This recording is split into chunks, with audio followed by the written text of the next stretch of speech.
Great. So, good afternoon to all of you, fellows, members, students, and other stakeholders of Challenge Your Bankers Ghana. You're welcome to the Time with CEO series. Challenge Your Bankers Ghana, our mandate is to promote banking education and regulate the practice of the banking profession in Ghana. Part of that mandate is to bring awareness and provide thought leadership events. Today, we are extremely privileged to have the MD of GCB Bank, who is also the president of Ghana Association of Banks, joining us today. Kofi, you're welcome. Thank you very much, Robert. It's a pleasure to be here. Extremely delighted to have you. Good. GCB, we know, is our bank for life, right? The bank that banks the local economy, the bank that banks our nation. I know recently I've been hearing dominance as an agenda. What is the story? Your own story to the bank in terms of journey, but also since you got here, what have you and your leadership team been focusing on? Thank you, Robert, and to the many listeners and students and bankers, my colleagues and seniors, it's a pleasure to be here doing the premiere edition, I guess, of the series, and I'm happy that we've been able to pull it all together. So thank you all for your time. But dominance, GCB, yes, we've been talking about dominance, but you know, we are eagles. If you look at our emblem, our logo, we are an eagle, and eagles don't settle for less. Eagles always want to dominate. But on a more serious note, you know, this bank is over 70 years old now 71 years. We just celebrated our anniversary not too long ago, last year. And we've been around quite a while. Now, GCB is a people's bank. GCB, everybody has a relationship with GCB. It's just about the right time now for GCB to begin to assert itself. It's just about the right time. We've always been trying to improve our services to our customers, to improve our reach to our customers. And after 70 years, we think that, this is the time. This bank has all it requires to dominate. Okay, it's a people's bank. It was set up to support Ghanaian businesses. It was set up to support private individuals. It was set up to support a public sector. And that's what we are focusing on. We are only trying to do our work in a very enjoyable way. We are trying to do our work in a manner that our customers benefit from. Yeah. We're trying to do our work in a manner that our stakeholders, in particular our shareholders, value is created within all the risks that we have to contend with. In doing that, we want to be the best. And that's why we want to dominate. We want to dominate for our country. We want to dominate for our stakeholders. We want to dominate for ourselves. That is why you've been hearing the story of dominance, the story of dominance. It's a journey. We are not there yet, but we will eventually get there. Excellent. The People's Bank that creates value for all stakeholders. Exactly. So my coming into GCB, I joined the bank almost 4 years ago. And I've met very wonderful people, extremely talented staff. This bank, like I said, 186 branches, connected all over the country, over 3 million customers. It's a strong bank, strong capital. Okay, so what we're trying to do since I joined the bank, unfortunately, I have been challenged with one problem after the other. After COVID, we ran into challenges with logistics in Ukraine. Then we ran Ukraine, Russia. Then we ran into the problems of the domestic debt exchange program. Sure. So it's been a challenge. It's been a challenging 3.5, 4 years. But with the type of board I have had and the support I've had from board, and more importantly, with the staff.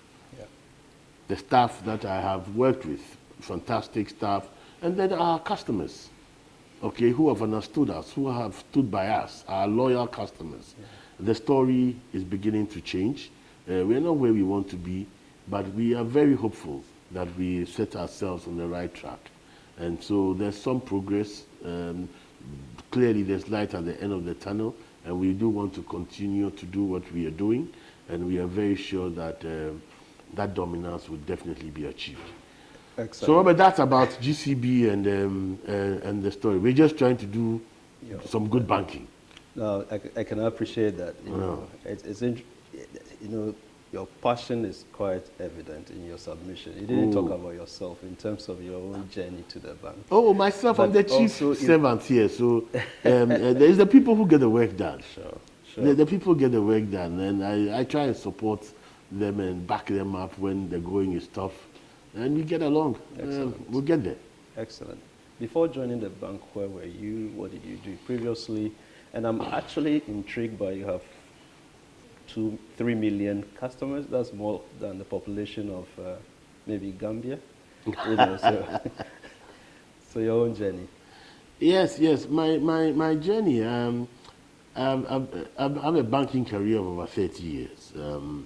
I started off with Meridian BIO, which became the Trust Bank, and then from there I joined EcoBank, where I worked for almost a decade in EcoBank, and then I also, and all of this was in my early years. I had looked at operations and treasury type of banking, and I joined EcoBank. I did corporate banking in EcoBank for a decade. Joined as an executive director for Barclays Bank, now ABSA, where I worked for also 5 years as an executive director for corporate banking.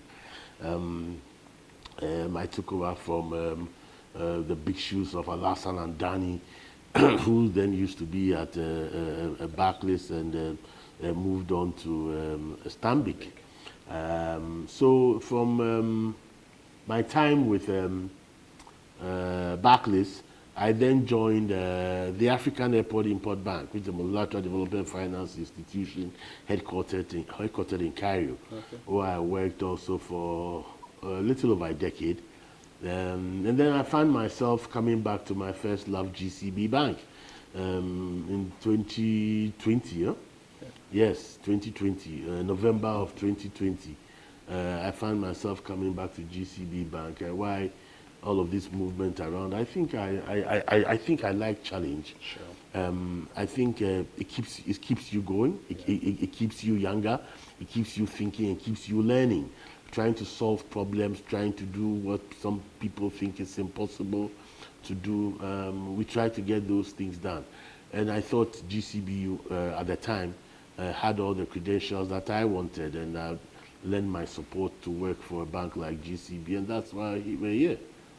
Excellent journey. I'm sure our members, and particularly our students who aspire to be like you, will find that career trajectory very inspiring. And so I suspect your blood is liabilities and assets and deposits and customers. But it's not by coincidence then that you're also the president of Ghana Association of Banks, because you know this industry well. Where are we as an industry, in your view? And then where are we headed? What's your aspirations for the industry in the future? Thank you very much, Robert. But as an industry, I think we are beginning to come out of our difficulties. Sure. Okay, and the results are beginning to show for themselves. Prior to the debt exchange program, you will recall that the banking industry was just trying to understand and manage all the challenges and bad loans that COVID potentially had left on us. Yeah. And so in the midst of all of that, we then had to contend with the domestic debt exchange program, which dealt a big blow to many banks, particularly banks like GCB. Yeah. But I can tell you that as an industry, I think the worst is behind us. We need to work more assiduously to get back to where we were pre-debt exchange program. There are challenges. You see NPLs are still very high. Interest rates are high. Happy to see MPC rates come down by 200 basis points. So moving in the right direction. Inflation tipping down. Exchange rate, we still have some challenge, but it's not as bad as it used to be a year and a half ago.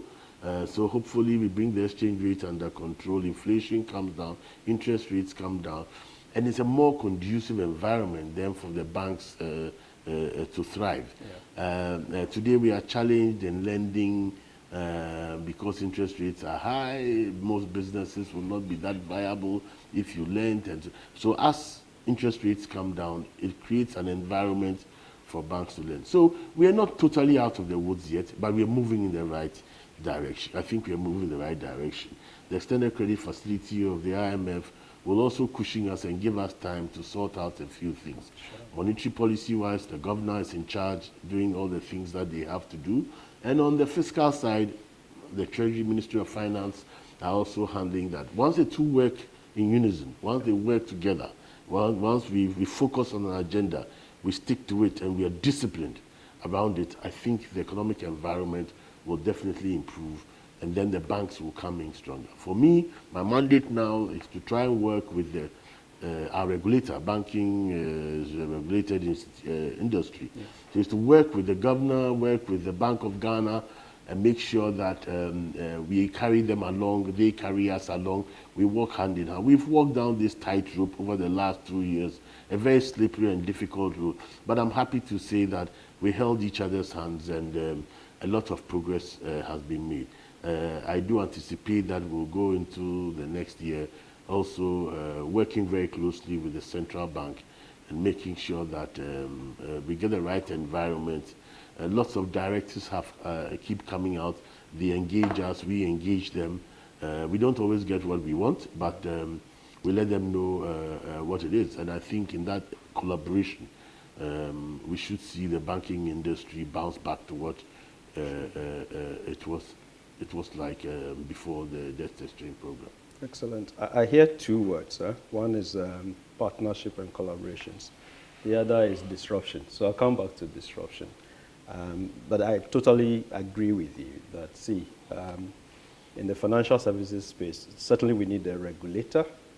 We do need the regulated, and I think we need the educator. I think that's where CIB Ghana comes in. So all of us must work together in collaboration to drive the industry forward. I think that's the first thing I'm hearing. Mm-hmm. The second is our industry has been disrupted significantly. If you look from sector cleanup to COVID to DDEP. So we know what has happened. I'm not too sure what will happen next in terms of horizon risks. And there's always something around the corner. From where you sit, what are the things that we need to start preparing for? How do we navigate the next horizon risk? And what horizon risk do you see? I wish I knew. I wish I knew, but like we saw with COVID, nobody expected it. Yes. And it happened. So these risks will always occur. Disruptions will always occur. Today, many banks have put their risk frameworks together, and they have provided for risks that are untoward. They are provided for risks that are like sudden risks, things that will just suddenly disrupt you. Yeah. You have to build a strong balance sheet, okay? And that's why it's important that we recover quickly from the challenges of the debt exchange program, COVID, and all of that, and get back to building our balance sheets. What do I see into the future? I can't tell you what disruption will come. What we know now is the normal business disruption. Fintechs are disrupting retail and commercial banking, and that's going to happen. I mean, that's not going to stop. It's going to happen. Banks will have to adapt, learn how to collaborate, and move banking to more digital platforms, and build ecosystems within which they can create products and services for the comfort of their customers. But capital becomes a critical agenda. Okay, capital.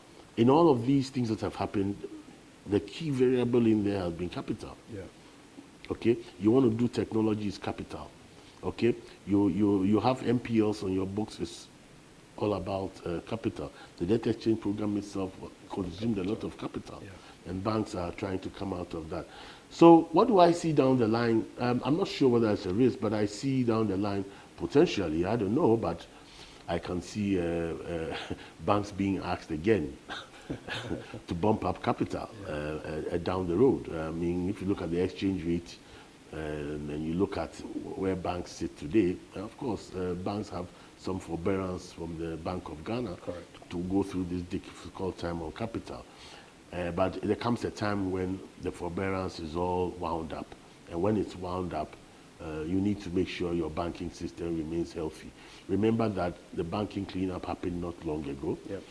And then we have the domestic debt exchange program, all about banks again. Where does it leave us? The realistic thing is to look at our capital. And if you look at capital, the right thing is probably for me on the wall. That the not too distant future, potentially, you could see banks being asked to recapitalize. Excellent. No, I like the way you've talked about capital. And I suspect you're looking at the regulatory capital, but also the economic capital. And let me be quick to add that maybe the human capital as well. I suspect they all must come together for us to drive the industry forward. So just on the back of that, it appears, though, in spite of all the challenges, the industry continues to grow. I've looked at the numbers on the asset side, on the liability side. I think we are doing well. However, there are customer-related issues. I think NPLs are rising.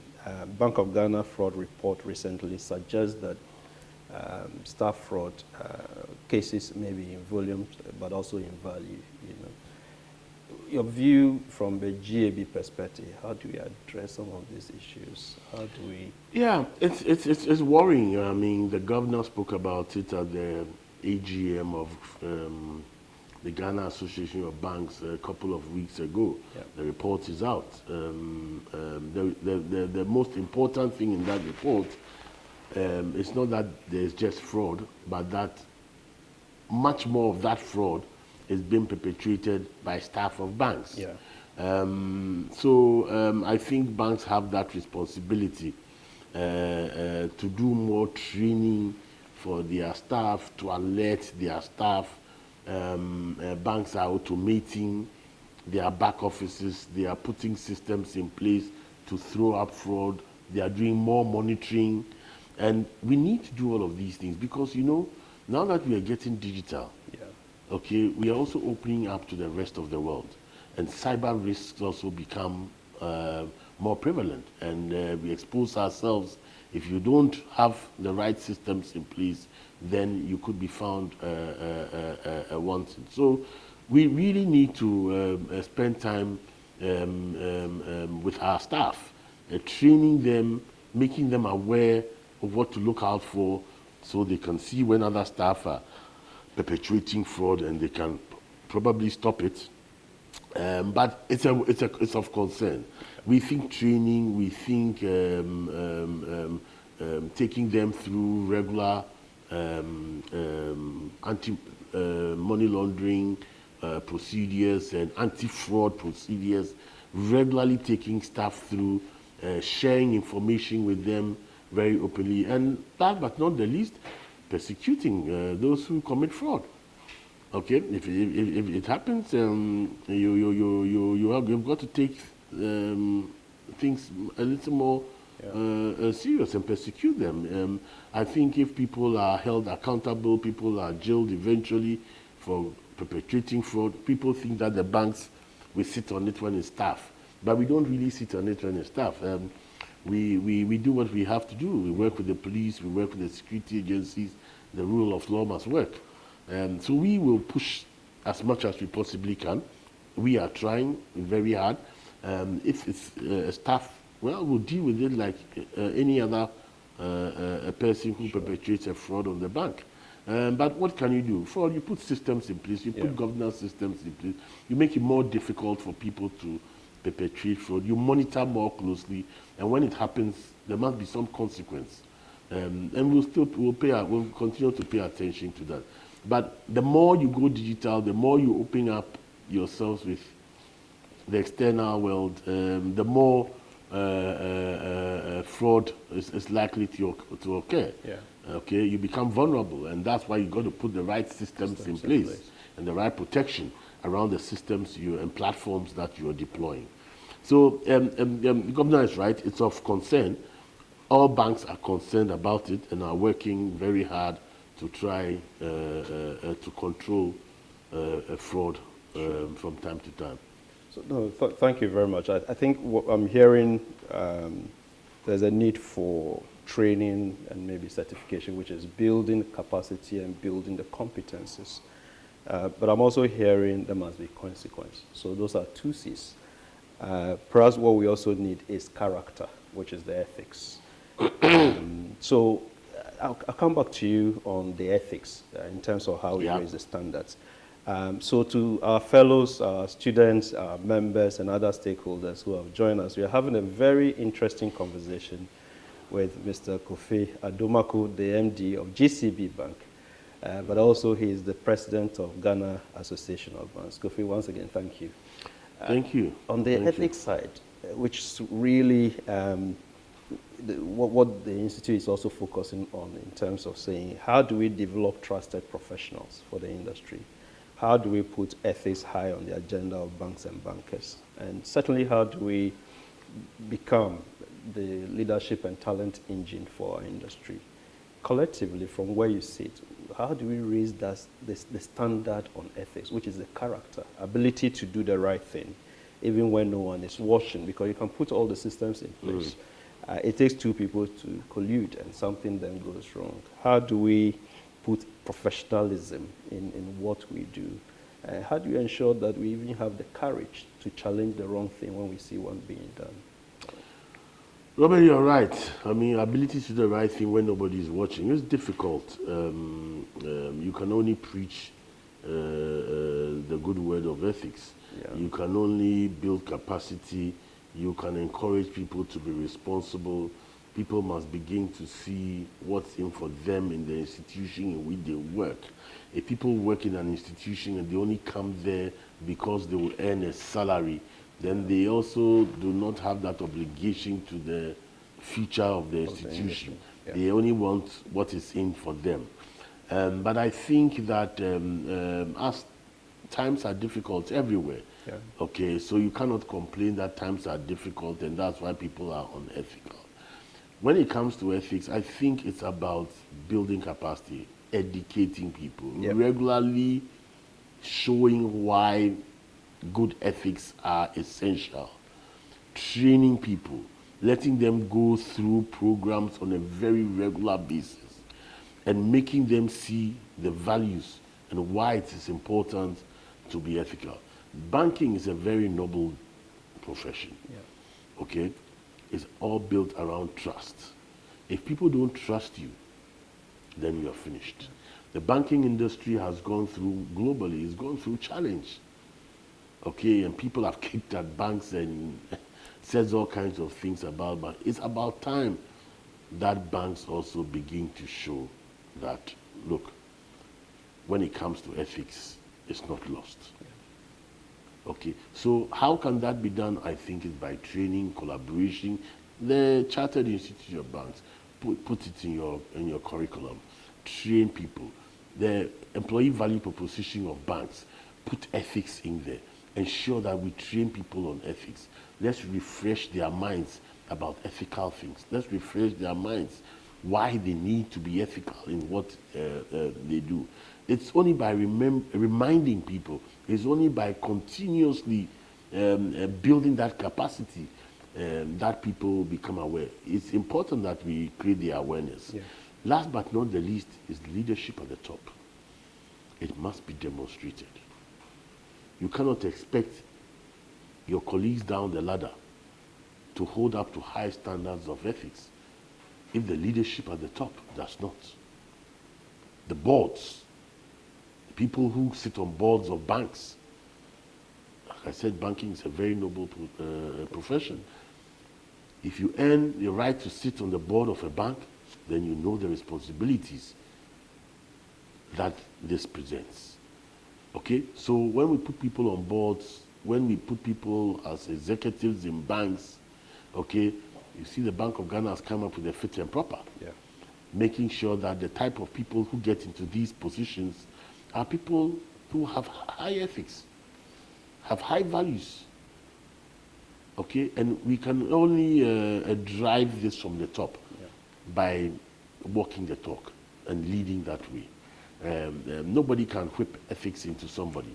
Right. Okay, it's by training, capacity building, developing, encouraging, letting people see why they need to be ethically sound, and rewarding them for doing the right things. That's what's important. Excellent, excellent. And you make a fundamental point, which is from the top, the tone at the top. It has to be driven from the top.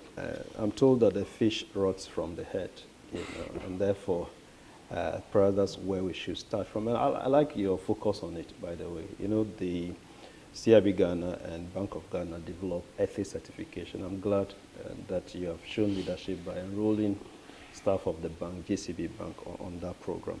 The other for us is really making sure that those at the senior level are going through what we call the Chartered Banker for Executive Leadership, where there's a sharper focus on ethics and professionalism. So it's great to see what you are doing, and the fundamental point about at the board level, at the senior level. If we can all lead by example, that will make a difference.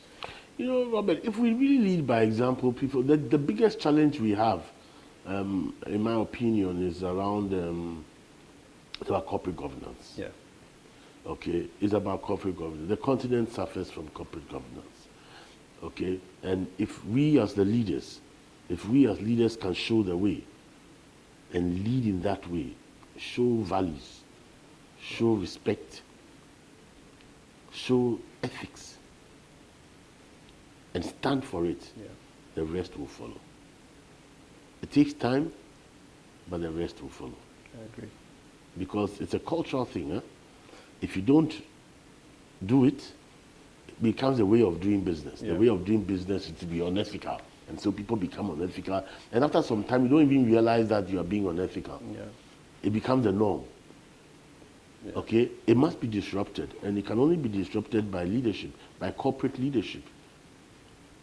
Okay, so like I said, banking is regulated by the central bank.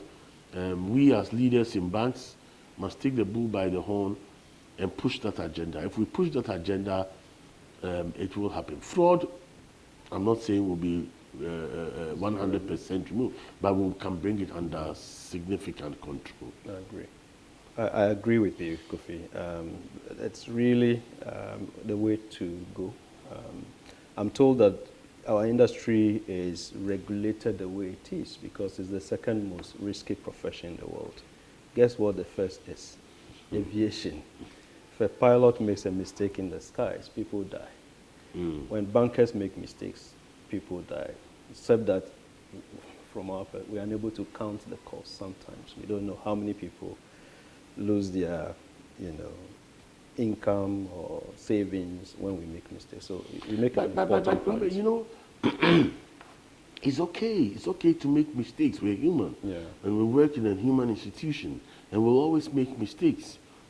What we are talking about is deliberate, if there's something called deliberate mistakes, that's where the problem is. Yes. Yeah. And in the banking industry, it happens in one bank, it affects the other bank. Banking is built on trust. Absolutely. Banking is built on trust. If trust is broken, then there's no bank. So it's very important. It's not just for GCB or just for Bank X or Bank Y. It's for the entire banking community. We need to preserve this ethical thing. And that's why the Bank of Ghana is concerned about where a lot of this fraud is coming from. Sure. No, you make trust. Trust is really our currency. Cash is the raw material we use, but exactly. trust is the currency in banking. If I were to just move the conversation forward, the financial sector is a catalyst for transformation. ESG is a big thing today. ESG is environmental, social, and governance issue. how do we leverage the power to drive environmental stewardship, but also drive social impact, from where you see. And then if you situate that in terms of the destruction of our water bodies and all the things happening around us, we have a say and we do have the power. What's your view and what's your thought and how should we be proceeding? ESG is more than a buzzword. It become the most topical issue now. Everybody is talking about ESG. It's very important. Yeah. It's very important, and it's a new way to think. It's a new way to do business. It's a new way to work with your customers and all of that. And banks, play that intermediary role. Intermediation. Yes. Okay?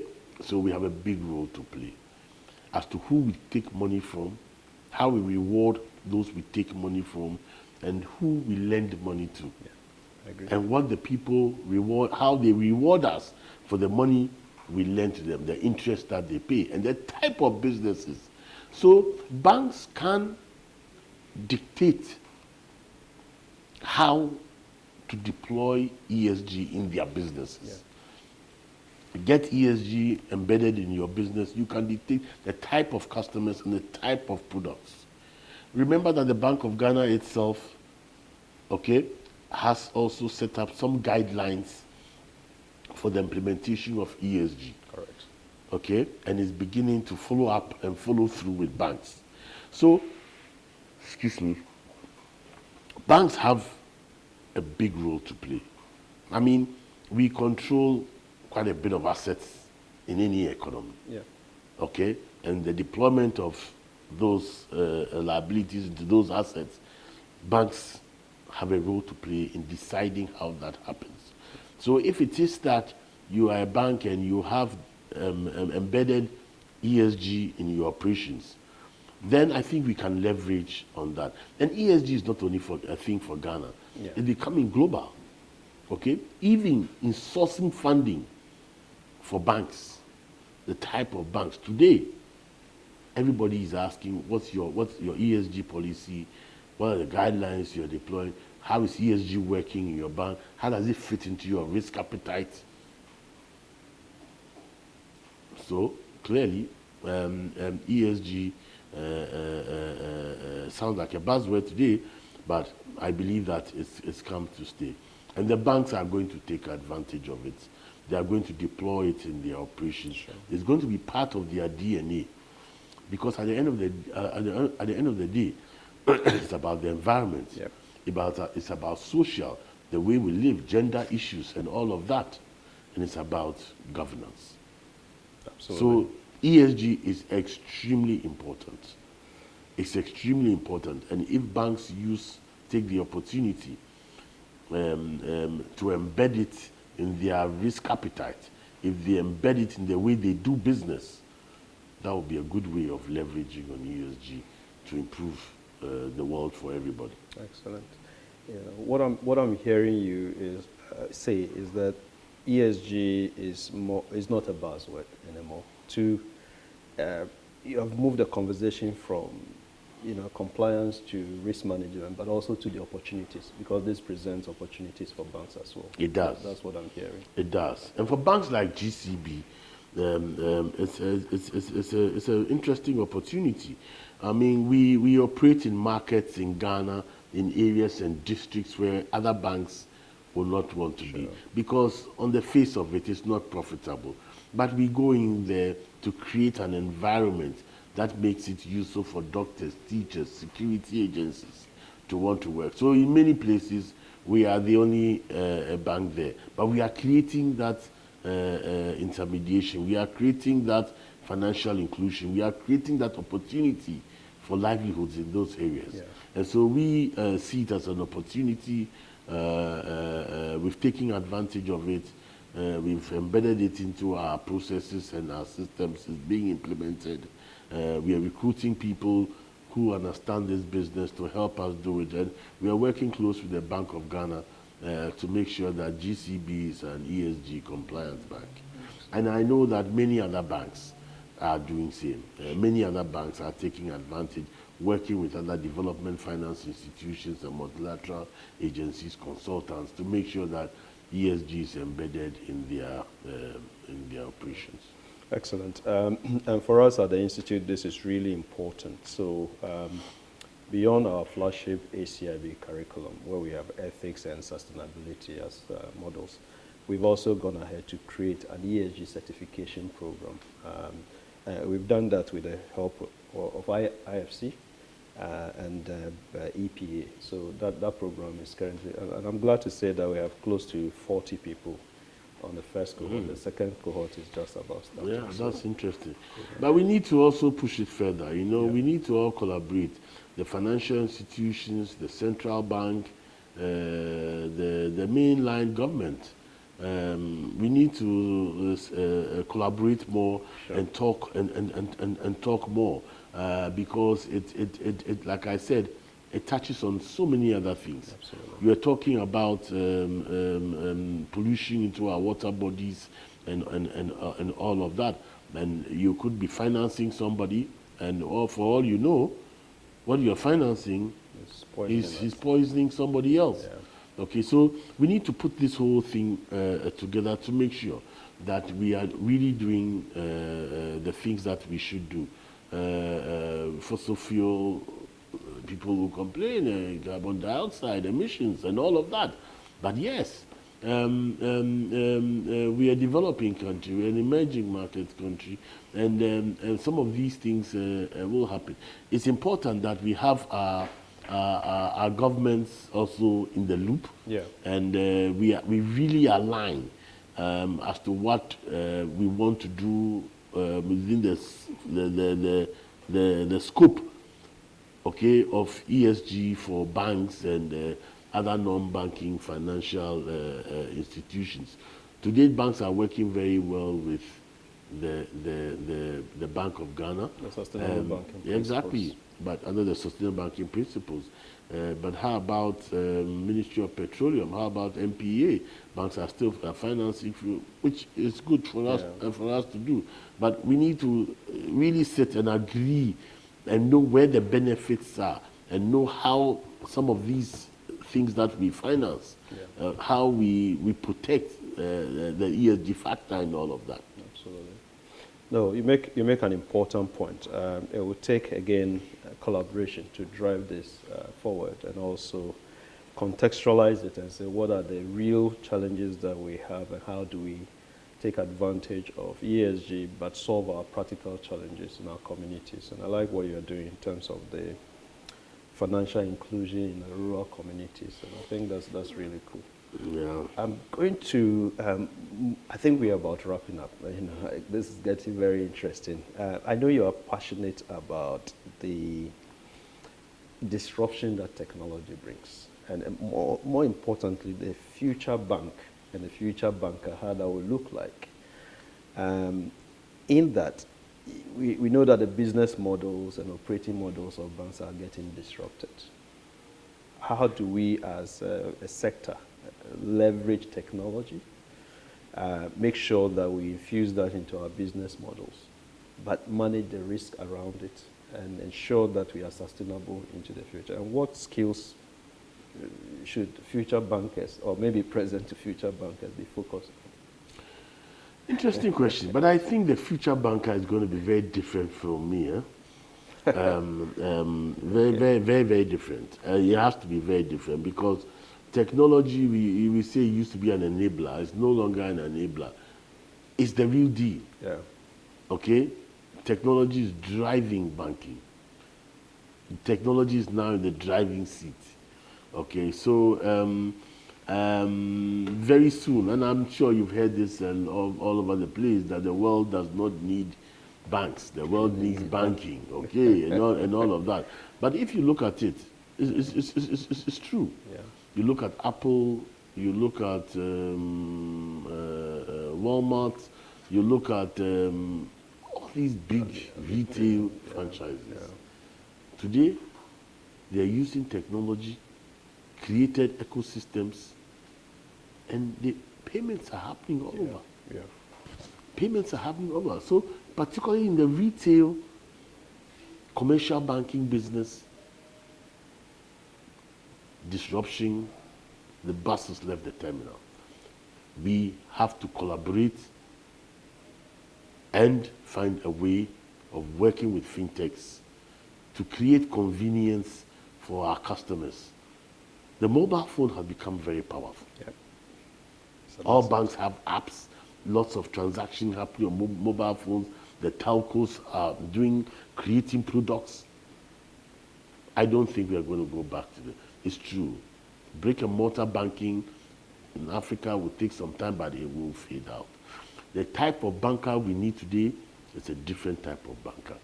It's somebody who understands data. It's somebody who can analyze data. With AI, now, so many things are possible. Yep. So we will be looking at, in the future, we'll be looking at bankers who will not come and sit in traditional banking business buildings like this to do the business of banking. It's all going to be driven by technology. Okay. It's going to be driven by those who have data, those who can analyze data, derive insights from data, create products, approach your customer with a solution before the customer even thinks about that solution. It means you have to know your customers very well. Yeah. You have to have enough information on your customer so you can predict the future of your customers. And that is why institutions like you should start asking yourselves, is your curricula fit for purpose? Today, maybe yes. What about tomorrow? Yeah. Because banks will be looking for a different type of person. And will the CIB be what they are looking for? It depends on what it entails. I agree. It depends on what it entails. So I think the future of banking, there will always be banking, yes, but it won't be done the same way as banks are doing it today. Done more convenient, more on your mobile phone, lots of data, wealth management, all done. People borrow, lend money, pay back. Everything is done on the mobile phone. Sure. And you will need people who have a good technology mindset, people who can analyze data, people who can derive the right insights, okay, and look into the future and predict where the business is going to go. I think the retail business is going to be extremely interesting. And Africa is going to be not left out. We're going to be part of it. And when you look at Africa, with all this agenda trying to get onto the CFTA and all of that, then you can see how this thing is potentially going to be explosive. That leads to the talk of Pan-African banks and why the banks in Africa are all looking at Africa as one piece. Eventually, Africa will be left for African banks because we understand the risk in Africa better. Okay, most of the foreign banks will have limited business in Africa, and Africa will be left for African banks. So we look at Africa from a Pan-African perspective, and it's all going to be driven and powered by technology. It's interesting. That's yeah, it's interesting. Sometimes you think about it, it gets a little scary, but it shouldn't be scary. It should rather motivate us and get us thinking ahead, because the time is moving extremely fast. I agree. And to be honest with you, recently I was trying to look at an investment. I profile myself, on the mobile. So just did the investment appraisal. Something that you typically have walked to a wealth manager is certain, and just profile myself. The second is at the institute recently we ran. How do you leverage AI in your risk management portfolio? And that was quite interesting. We also discovered, and so I think I mentioned before that we've just redesigned our curriculum, the ACIB curriculum, to make it more fit for the future and certainly for the present. And we are focused on digital AI, artificial intelligence, and all anything in between. We discovered that traditionally we would have asked people to write books for us so that we can use to. We heard about ChatGPT. and we got a professor based out of Oxford to give us some training in how to use it. We wrote all the books in a record time. But what we discovered then was you need to validate what ChatGPT is giving you, what AI is giving you. So you need human beings, but not at the research level, but at the critical thinking and review, people who can challenge what AI is giving you. So the skills have kind of moved from writing books to reviewing to challenging and asking the right questions. So that's the No, you're critical right. thinking. You're right, and you must be thinking like that because things are changing very fast. And I like what institutions like yours and the Bank of Ghana are responding, catching up with banks and understanding where banks are going and realizing that if you are the regulator and you are the educator, then you have to understand where the markets are going, where technology is going. Prof. Nootego has a beautiful picture of a bridge being built somewhere. The river dries up, and the engineers and the politicians are talking and talking and talking, and eventually they build a bridge. But when they build the bridge is a bridge nowhere because the river is diverted. Absolutely. Okay, when the river dried up, they build the bridge.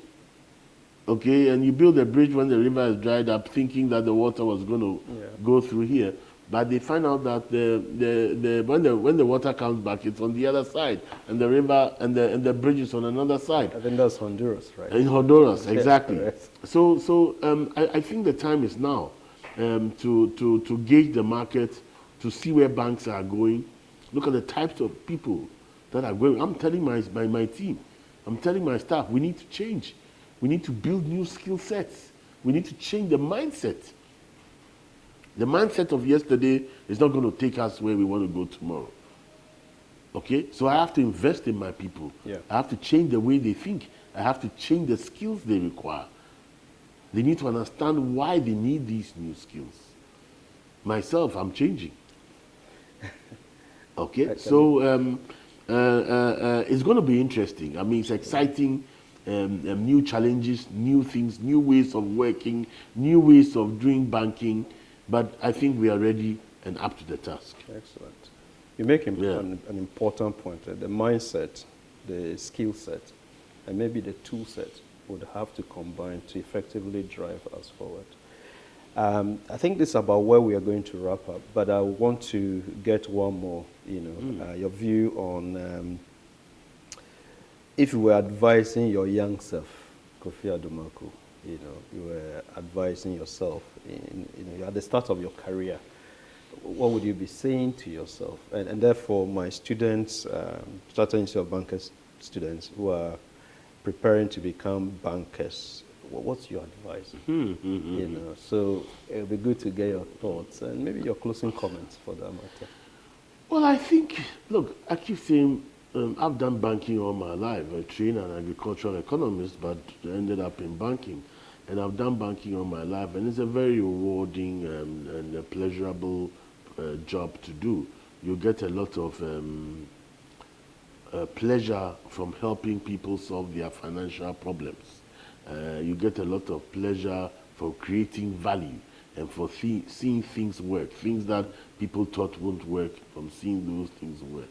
I think for the young bankers, I think people must be patient. I find out that the youth are really in a hurry, man. They are really, really in a hurry. And whilst it's good to be in a hurry, I think you need to have some patience built up in. Build yourself, cut your teeth, understand what you're doing. Yeah. Have an open mind. Learn new things. The way the world is today, learn new things because there's opportunity everywhere. It's only when you learn, then you can identify a lot of that opportunity. And I think people must, the key word is the ethical issue. Okay. I think as young bankers, please, invest your time in ethics, your values. Stand for something. Stand for something. It's only when you stand for something that people will respect you. Yeah, sometimes you pay a price for standing for something, but that's the value in you. That you stand for something and you pay the price for what you stand for. Eventually, you will win. Eventually, you'll succeed. I I want to also wish the Chartered Institute of Bankers the very best. I think you also 60 not long ago. Yes. So you are yes. senior brothers.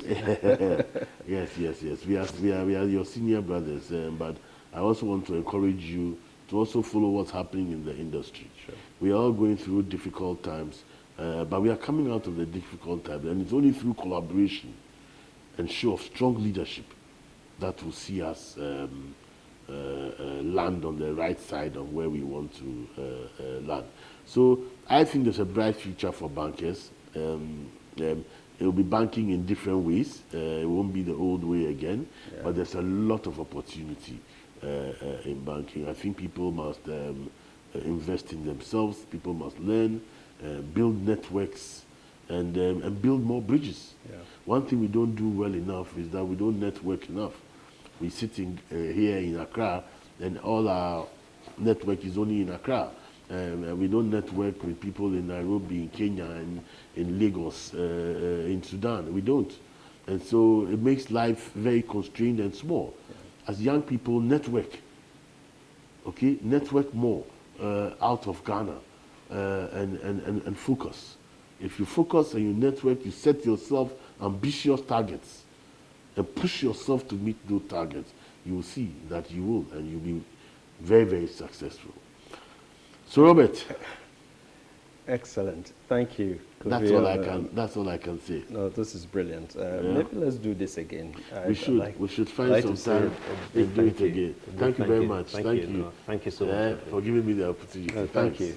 So, to our members and to our fellows, students and other stakeholders, we've had very exciting, interesting conversation, thought-provoking conversation with Kofi Adomakoh, the MD of GCB Bank, our bank for life, and who is also the president of GAB. He said a number of things. My job is not to summarize that, but to everybody out there, ethics is important. Having the right mindset is important. He's talked about capital in different shapes and form. I think the last bit is patient capital. We must all have some. And even more crucially, we should invest in ourselves. We are in a period of high perishability of knowledge.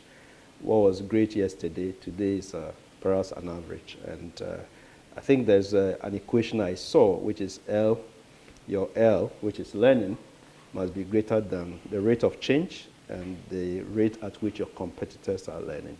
And for me, that's important. Your L must be greater than C squared. On that note, thank you for joining us. We look forward to having you again at our next Thought Leadership event. By the way, in the month of October, Chartered Institute of Bankers will start our Bankers Week celebrations. And the theme is Resilience in the Financial System, Navigating Horizon Risks. We'd expect that you join us. There's the financial literacy. Just this Saturday, we have the health walk starting at the Institute at 6 a.m. Please join us. And then we'll go to secondary schools and teach our younger brothers and sisters who are betting and thinking that that's an investment, gambling with their school fees. Our job as bankers is to go and educate them. Then we have the conference, which is the National Banking and Ethics Conference. We have Governors Day, and we have a thought leadership coming up on climate change and climate funding. We look forward to seeing you next time. Thank you very much. Thank you. Thank you. Thank you both. Thank you.